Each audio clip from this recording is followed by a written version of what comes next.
Don't throw it to me. And your window's still open. Look on the screen. Your window is still.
Happy Monday, everybody, and welcome to the Cabin Fever Podcast. I have no sound, guys. Hopefully you're having a great day. We're having gremlins like crazy here. I hope that wherever you are, the gremlins are not crawling around with you. Anyway, I hope that wherever you are, you've had a safe weekend. I know here in Orlando, we had a crazy weekend because not only is, the country in a state of unrest, but then we had some crazy weather come in, and there were tornadoes on the ground in Orlando and all kinds of stuff. And so, anyway, I just pray that you're having a great week wherever you are and a great start to the week. We have a great show planned for you today. It's a great day to be alive, and it is Monday, June the 8th, and as we prepare to get into the show today, today's a really special day because today is the day that Jody and I celebrate 21 years of marriage. 21 years ago today, actually, and if you want to take a step further, 23 years ago today was the day Jody and I met. We met on the campus of Rhema Bible Training Center in Tulsa, Oklahoma, and Rhema Bible Church, and we met after a youth service on a Wednesday night, and we went to Chili's. It was not really a date. It was almost like kind of getting to know one another, and we went to eat, and we closed the restaurant, sitting there talking for a long time, and then 2 years later to the day, and we didn't even plan that, it just happened. 2 years later to the day, Jody and I got married, and as you can see by the pictures there, Jody was demon-possessed that day, with her red glowing eyes. I think are you gonna be able to talk to me? There she is. There she is. And so Jody, happy anniversary first of all. Happy anniversary to you, babe. 21 years ago today. 23 years ago that we met. Yep. On that day, I'm just going to ask you, besides the actual nuptials and walking down the aisle, and I wish you could see her. But she's sitting directly in front of me right now. What is your most memorable moment from that day? From that day, gosh, it was so long ago. And maybe I should say from the ceremony because the ceremony, or not from the ceremony, but from the actual event. Because I'm sure the day. We could talk about all kinds of stuff that happened the day. I mean, I played golf that morning and probably played the best round of golf I ever played in my life. But that's not the most memorable. Right. What is it for you? Probably being able to the ceremony itself. There's so much, like you said, there's so much you can remember. And my pastor growing up married us along with your former pastor. Right. And so that was an amazing moment. That's right. Dr. Ralph Wilkerson and Pastor Don Adkins. And then we did a song that my father wrote called Lord, I Love You and I Worship You. You are worthy to be praised. Right, is what it's called. Right. And, when we still listen to that, several people have recorded that. And so I always can go back in my mind and picture Think about that day. Yeah.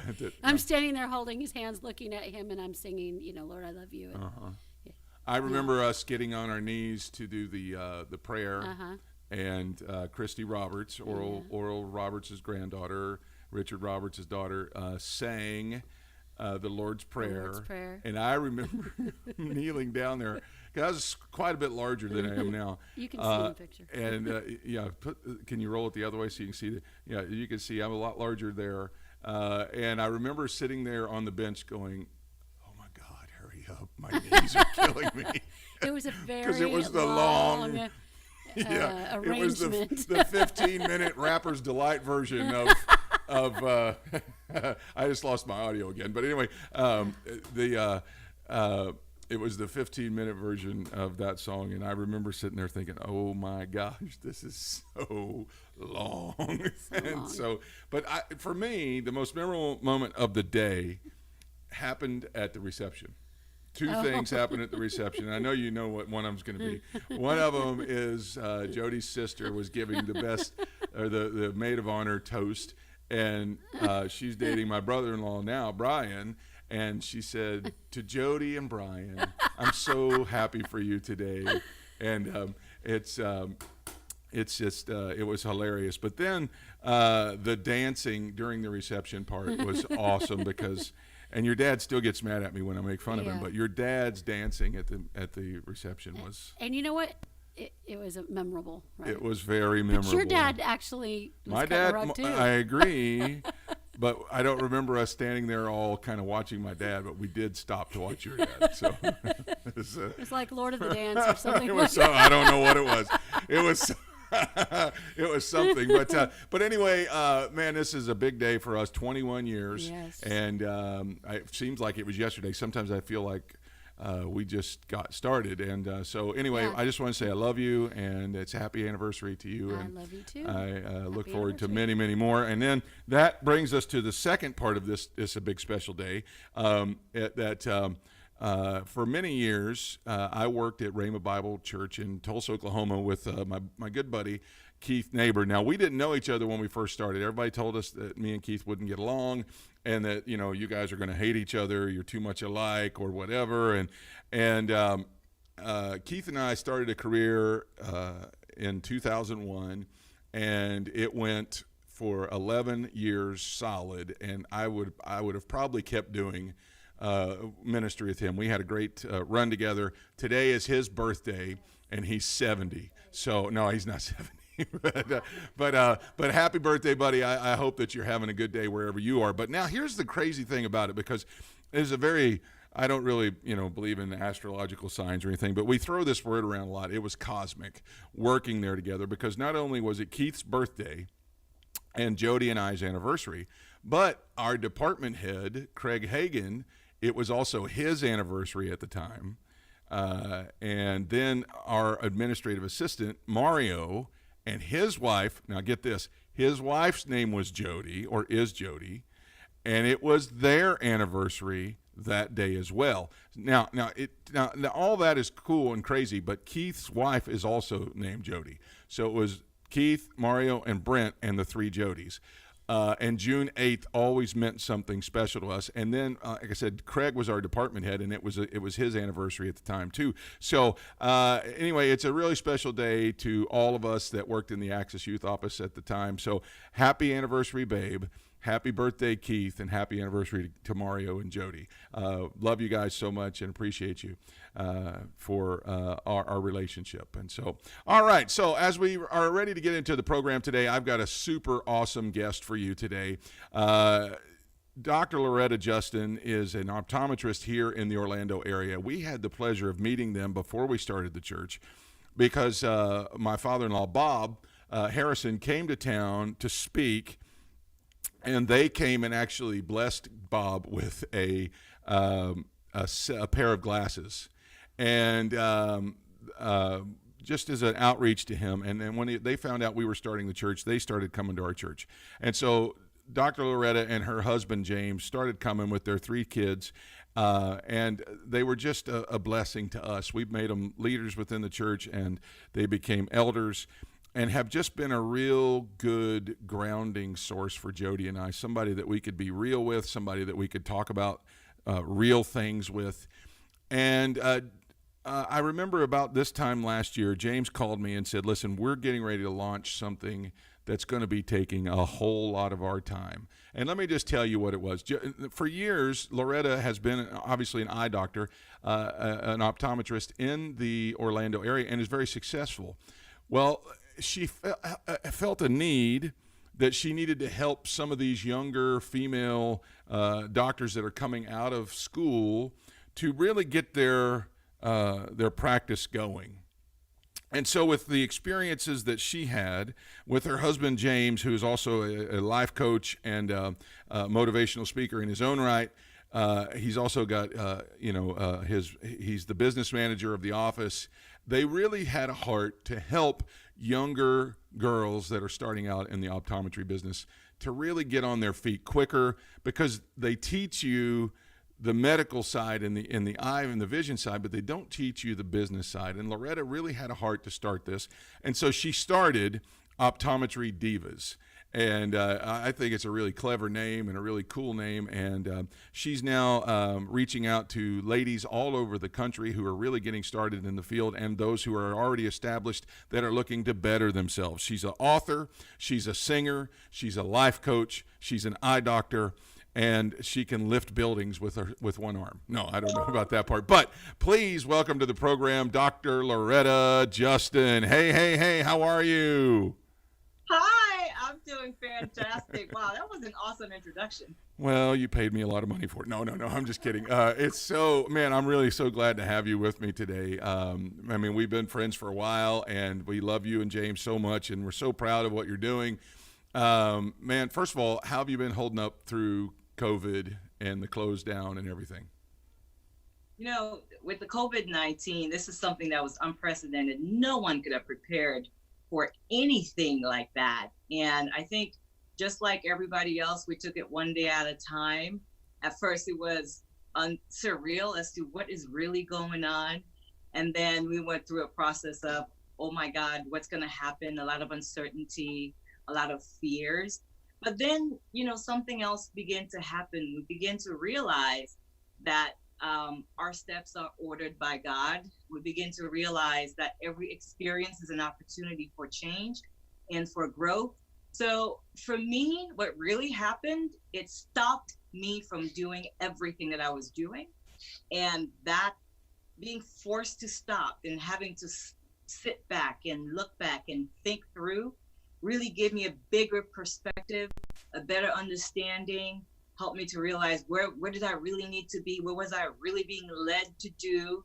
So as difficult as it really was a life-changing experience for me. Now, what kind of things, now, if you don't have to give us full transparency or anything, but what kind of stuff did you end up laying aside? You don't have to go specifics, but generally speaking, what were the things that you ended up laying down?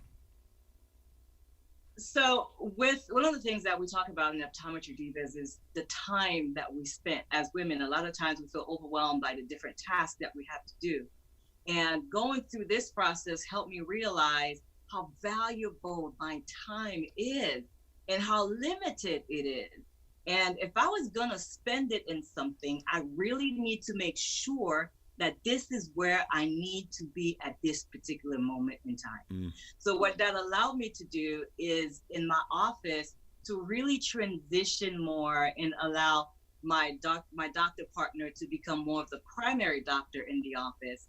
And that way I can focus more on Optometry Divas, for example, and being that leader and encourager that coach to help more women. So I felt like this is what I was being called to do right now. And everything else was somewhat of an excuse to spend less time in it. So this helped me really to set all those things aside and focus. All right, so let's get into Optometry Divas. That I know that when James was kind of telling me about it over the phone, it really became something of a heart for what sounded like to me young girls graduating from college that are ready to be eye doctors, but are not ready to be eye doctors as far as the business side goes.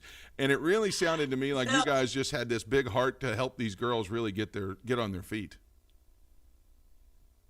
Yeah, Optometry Divas is, it's built around the concept of empower, connect, and promote the success of women ODs. It really started from my own personal experience of feeling overwhelmed, tired, exhausted, and just doing so much every day. And I felt like it was difficult for me to find someone who could relate to me in my particular setting and what I was doing. And I felt that that was lacking in my profession. Talking to other women who were in the same profession, who did the same things, who saw 20 patients today and was overwhelmed by the patient situation and overwhelmed by their practice situation, overwhelmed by their children's situation, and on and on and on, and being able to share that in a safe and fun environment. And that's where the concept came. And that's what Optometry Divas provide primarily, is the ability for women like me who either are in the industry or coming into industry to empower each other, to connect with each other, and to promote each other's success. So those of us who are already in the industry, once we do that, then we can mentor the new grads who are coming out and let them know, here's what you need to do. Here's how you need to set this schedule up if you're going to have children and things like that. Here's a good list of nannies that you can find. So building that network, I believe is helping so many ODs. And what I'm hoping is that my experience of being overwhelmed, stressed out, and isolated, that no one else will ever have to feel that. I know my mom and dad are business people as well, and my mom says it to me all the time. I don't know how Lauretta does what she does, and so to hear that, you're trying to help people avoid the same traps that you've fallen into is a great thing to hear. I don't want to just brag on you too much, because I know that you're humble and you don't want to take on it, but you guys, if you knew everything that's up against Lauretta, and these are not negative things, they're just things that she has to juggle. She has 3 kids, 2 of them are on the autism spectrum. Her husband has a vision problem, which kind of led her to be an eye doctor to begin with. So and plus she runs this business. These are all things that a juggling artist would have problems juggling, and she's doing it. But then to go and to take it on to mentor these girls to do this is incredible. It is an absolutely incredible thing. So if we were going to generalize something to say that they're going to they're just something that is a core value, if you will, that you're passing on to these ladies, what would be one thing it is? So our very first word is to empower. And that would be the very thing that I would like to pass on to them. And the word empower to me is to help you step into your power. And if there's anything I could do with the ladies who are part of this group, is to help them discover and step into their power. Because see, once you discover and step into that power, then the rest you can handle. The rest you can figure it out. You can get help, you can get support. But first you must discover and you must step into that power that's inside of you. That would be the one thing that we're really crucial. Man. And so I know for you guys, our believers, and so the power that you're referring to when it comes to talking to us, I know that power that you're talking about.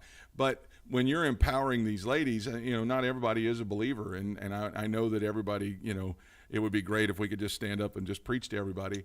How are you empowering them in a way that's accepting, for wherever they are in their life? What things are you saying? So when we talk about the ladies, we talk about things that are important to all human beings, regardless of what what I would say, what religion you are, what faith you have. Yeah. We all have things that are core values and core beliefs. Now, I am a Christian, and that is my personal core value, and that's the one I want to share with the world. But ultimately, we all have core values and core beliefs. And what I empower people is to look into your life and see, are you living according to the core values that you say you have? If you're not living according to those core values, then there's going to be a disconnect in your life, and you're not going to discover, and you're not going to be able to step into the power that is inside of you. So I start with, what are your core values? What are the things that you believe? What are the core beliefs that you have that is part of who you are? And are you living according to that? That's so awesome. I know that when we were writing the vision and the mission statement for the church, James and Lauretta were very instrumental in helping us come up with that and to develop that and put that down. Let's just talk about that process for a second, about developing a mission statement or a core value. Say, I think the words you guys used was an MVP statement, a mission, vision, and a purpose statement. It is so powerful to harness that. And people out there in their lives, you know, especially after COVID-19, and they've had to really reevaluate some things, as they go to start doing this, you know, what's the first big step for them in developing that mission, vision, purpose statement for their life? The first thing to realize is that the life that you have is a gift given to you by God. It is an absolute gift, and every day you get to open a new version, a new chapter of this gift. And the purpose is for you to use this gift the way you were created to do. So that is the first thing. You must understand the time you have is precious and it's a gift. Now, what are you going to do with that time that you have? So you need to have a mission, right? Mission, the way we explain it in the MVP concept, the mission is, what is it that you're going to do? And you need to have a vision that tells you, where is this going to lead to? Where is that going to take you? You need to have a purpose statement to know why are you doing this? Why are you putting all this together? And then you need to understand your core values and your core beliefs. So these are things you have to think about, whether you want to start a business, whether you want to go to a particular profession, you want to start school, you want to get married, whatever it is you want to use this gift, this life that you've been given, whatever you want to use it for, you need to understand why that is. What do you want to do? Where do you want to go? And how are you going to get there? A lot of people can help you with that, but what they can't really help you with is determine the why, determine the where you want to reach, determine the what you want to do, and then looking at your values. And so who determines the why, and how do they do that? So the why comes from what you were created to do. So for me, as a believer in God, I believe God put in me a gift to empower people. It's just my nature. I've been doing it ever since I could remember. And because that's how he built me, that's how he created me, I feel that whatever I do needs to have that purpose behind it to empower people. So you will find that word empower, and pretty much in my office, you'll find it in Millennium Eye Center. Our mission is to mentor, empower, and care. At Optometry Divas, our mission is to empower, connect, and promote. So that connection, you will see it there, because I believe that's who God made me, and that's the gifting he put inside of me. I see it right behind your head there too, up on the wall behind you. So. Yeah. All right. Before we let you go, listen, I don't want to just throw this in like as an extra, because I could talk to you about the mentoring side of what you and James do all day long, and it's always been something that really speaks to me, and I love to hear that and love to see you guys doing that with other people. But with everything going on in the country right now, I really want to give you some space here to really just give us, your take on what's happening right now. We've kind of moved on past COVID, even though there's still a lot of restrictions and stuff happening, but it's almost like this tragic, horrible situation that happened to George Floyd came along, and even before that, what happened to Breonna, I can't think of her last name right now, but the young lady in Louisville, and then before that, Mr. Arbery, who it's really such a tragic thing that's happened, and we wanted to give you some space to kind of speak to that. Yeah, the problem we have, if we want to speak to this particular situation in particular, is that there's a problem of racial inequality in the United States of America. And it's a systemic problem in how people are treated. For example, when we first moved into my neighborhood, my husband would go for a run. And every time he'd go for a run, he would wear his hoodie. And after the second time he wore it, I told him, don't wear that hoodie, and don't cover your head like that, because all it takes is for somebody to make a phone call and say there's a black guy running around the neighborhood and I don't feel safe. And the problem with that is that he doesn't get an opportunity to even defend himself most of the time. Yeah. What usually happens is that an officer would come around and just say, are you lost? Doesn't even consider that he lives here, that he's a father, that he's a successful businessman. As soon as he's seen, he is automatically judged as a black man, potentially dangerous. And that, in essence, is what the issue is. And that has always been the issue. And I think what's happening right now is this situation is a reminder that this issue still exists. And it's giving people an opportunity to say, you know what, that's not right. This should not be. And I don't stand with that. There should be justice. There should be equality. And I think that's one good thing that's coming out of it, is that people are speaking the truth. We were doing a recording recently. I did a live podcast for my group in Optometry Divas, and we were talking about the power of words. And I gave him this quote that is actually a biblical quote, but I gave him this quote from Dr. Newberg, who's a neuroscientist at Thomas Jefferson University. He wrote a book that says, words can change your brain. And the quote that I like, it says, a single word has the power to influence the expression of genes that regulate physical and emotional stress, which means what you speak, you become. So right now, I think it's so important that we speak out, because our words have power. And when we speak towards justice, we speak towards equality, and we start asking that there should be changes that will bring that about, I think it's a powerful thing. I couldn't agree more. I know that for us in our relationship, we obviously, I know, because I hear some people say they just don't see color. And to me, it's yeah, they're black. Okay, so it's never been like an issue of anything that we should take into account.